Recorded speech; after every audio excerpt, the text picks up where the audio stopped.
Assalamu alaikum warahmatullahi wabarakatuh. Ashama harka fuunee hordoftoota walaabutuuf jirra jirtu. Namuu mudannoo keessanii madhaasu isiniin jedhe namni hunduu mudannoo garaagaraa qaba. Ilma namaa ta'ee galfatanarra jiraatutti waa isa mudachuu waanuma oolu jechuudha. Fakkeenyaaf namni magaalarraa yeroo baadiyyaa dhaqu yeroo jalqabaa san jechuudha yeroo haarayaa yeroo fireshii waa isa mudatu waa hin oolle yeroo jalqaba yuunivarsiitii dhaqu waa mudachuu waa hin oolle jechuudha. Kanaafuu namuu mudannoo garaagaraa qabaa waan fedhes ta'u fakkeenyaaf biyya namaa yeroo baatu walumaa galatti ilma namaa haga lafataa irra jiraatu keessatti waa mudachuu waanuma oolle. Akkasuma galaana gaaromsaa illee yeroo jalqaba Finfinnee dhaqu waan isa mudatee jira. Ani garuu itti bohaaree hedduu natti tolaan isinii fide isinis akka itti bohaartan abdii qaba. San dura ammoo namni subscribe hin godhin gara viidiyoo osoo isin hin dabarsinetti dura namni subscribe hin goone subscribe cuqaasaa isin jechuu barbaada. Mee gara mudannoo galaanaatti isin dabarsaa mudannoo galaanaa waliin turtii gaarii aga dhumaatti dhageeffadhaa itti bohaara.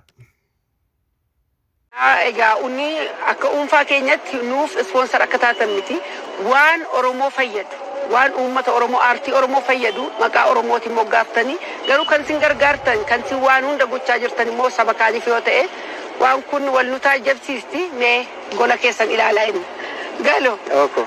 Jireenya kee keessatti guyyaa kam gammadde?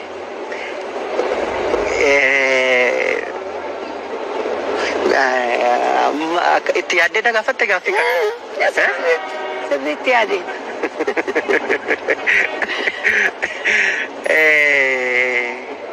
Jireenya koo keessatti itti gaafti nani gammade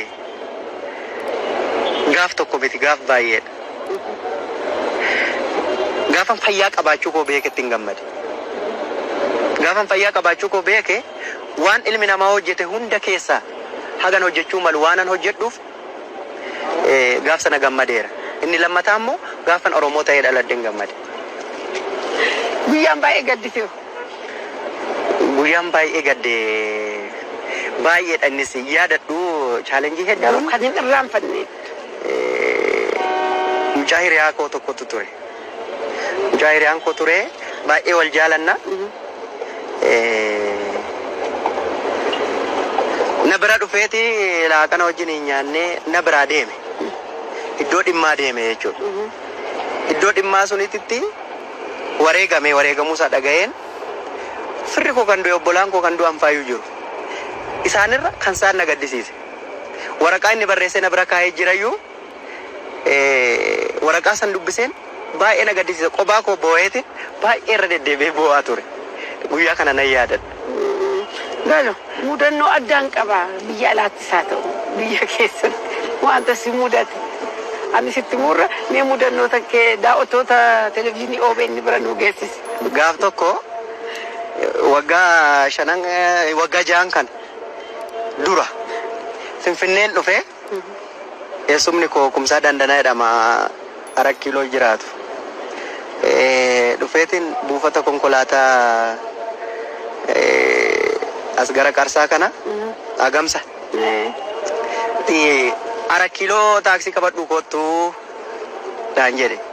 Ayyeedheen taaksiin eegaan. Taaksiin 4 kiiloo hin jettu. Akka isheen 4 kiiloo jettuun barbaada. Hin jettu isheen. Nan eege hin jiru. Haage maganaa jetti. Natti bilbile maalin dhabdeennaan taaksiin tokko kan 4 kiiloo jedhu hin jiru hundi ishee haaktuu jettiin jedheeni. Amma waan gaarii nu kaafte garuu galti moo nafte gaafas? Maganaanyaa kan jettoo jiraatte yaabbadhu 4 kilootti na buusi jedhiidhaan jedhe. Ayyeedheen maganaanyaas hin jettu maganaannaa jetti.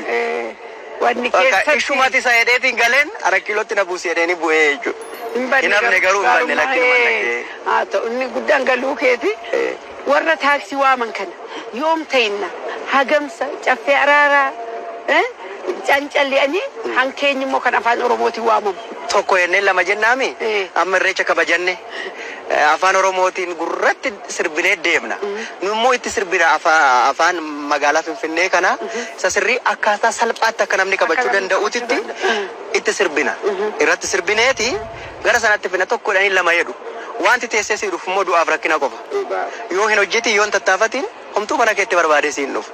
hojjenneeti sanatti injijjiirraa isa kaanuu injijjiirree kun ulfaata funye kun si yaaddesu. Kabajamtoota daawwattoota keenyaa keessumaa warri abbootii qabeenyaa waan kanarratti hojjettanii warri taaksii faa qabdanii ijoollee yoo ibe uninsiniifinna afaan oromootiin waamanii warri barbaadan warran keenya afaan oromootoon beekini afaan masaa waamanii galaa turanii ijoolleen keenyas immoo magaala Finfinnee afaan oromootiin waamanii akka uummanni tajaajila argatu yeroo dhiyootti kun inni milkaa'ee abdii guddaa qabna. Mee kanarratti hojjedha warri taaksii faa minibaasii faa sabbataatii sulultaa buraayyuutii uftanii warri Finfinnee keessa hojjettan akka jirtan nan beeka. Magaaluma Finfinnee keessatti abbootiin qabeenyaa otoo kanarratti hojjettanii bu'aa qabeessas taatu hin milkooftuun jedha. Mitiiree? Dhugaadha. Galo. Ati kan baratte kabraatiin. Saayinsii biqilaan baradheen. Saayinsii biqilaati pilaanti saayinsii. Pilaanti saayinsii. Isa deengadda dhaabde sana muka isa deengadda dhaabde. Akkas jechuudha. Ani immoo biqileenna isa farsoo faraqeefatti naqannu inni baratamaa eenyu. Haa ta'u kan baratte isaanii akkamiin gara artiitti seenuu dandeessire? Biddeen kee iddoo jiru hin beektu. Artii faana karaa irratti walitti dhufu. Wal beellamnee osoo hin taane karaa irratti walitti dhufnee jechuudha. Garuu akka waliif fira taane erga walitti dhufnee argine akkuma hireeti malee ani barataan ture saayinsii biqilaan barachaa ture baradheetiin karaa saniin of jijjiiree maatii koo jijjiiraa yaadaa ture malee gara artiitti akkasitti aga kanan gaa'edhee yaadeen ture. Garuu erga walitti dhufnee baay'ee firoomne akkuma argitu kana sadarkaa kana geenye jechuudha. Milkooftanii? Maaltu jira innumti itti baratte illee inni waa'ee biqiltuu baratte gidduu kana biqiltuu aabaa jirra miti biqiltuu aabdee ta'a garooti. Sirriitti dhaabe iddoo lama dhaabe meeqa dhaabde ati? Ani waaqaaf haa galatu bakka jaa distii dhaabe gaafas. Distii bakka jaa dhaabe. Achuma funyaan kee kana maan dhaabbate? Gaarabbii gaafas ani biqiltuu dallaa makoo keessa dhaabe garuu warra biqiltuu aabanii deebi'anii nama 400. Ani kooyyee facee arrabsaan dhaabe lakkoofsaan 27 dhaabe soba kan hin qabne. Ani garuu warra aabee deebi'e. Sabaaf sablammoota hedduu Finfinnee keessa mana kootti gorsiisee nyaata nyaachisaan ture gaafas. Galatoo fiduu jira. Garuu miti reesuma biqiltuu sana. Dallaa koo keessa sadeen tokko hundi qotu hundi naaramu hundi haameen galchuu hunduu qooda mataa isaa qaba. Galatoo migaa. Waa'ee biqiltuu sanarratti maa jettati amma biqiltuun akka dhaabachuun isaa Oromoof haaraa miti. Har'a walumaan sabaaf sablammoota warra kaan warri mootummaarra jiran waan ajajaniif malee Oromoon mukaaf safuu qaba. Aartiin siif maali? Aartiin anaaf bal'aa akka addunyaati anaaf. Waa hunda aartiin.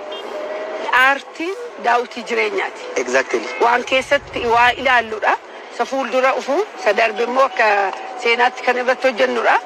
Aartiin waan baay'ee qabsoo keessantu qeerroonis qarreensa akkuma jirutti ta'e keessumaa qubee jenereeshinii warri akka kee akka itti qaafaa acaaluufaa maqaa isaanii waame warran finne ijoolleen qabsoo kana finiinsanii as geessistanii akka Oromoo bakka bu'een galatoomaa isiniin amma kana ifa kana argineen jedha. Atis galatoomi funyee yoom raftee beektaatis maaliif bukkettoo baafta aartiin daangaan qabu. Maal atis waggaa 27 ba'aa baattee gaaf tokko hin dadhabne ati diraamaa gaaf hojjettu.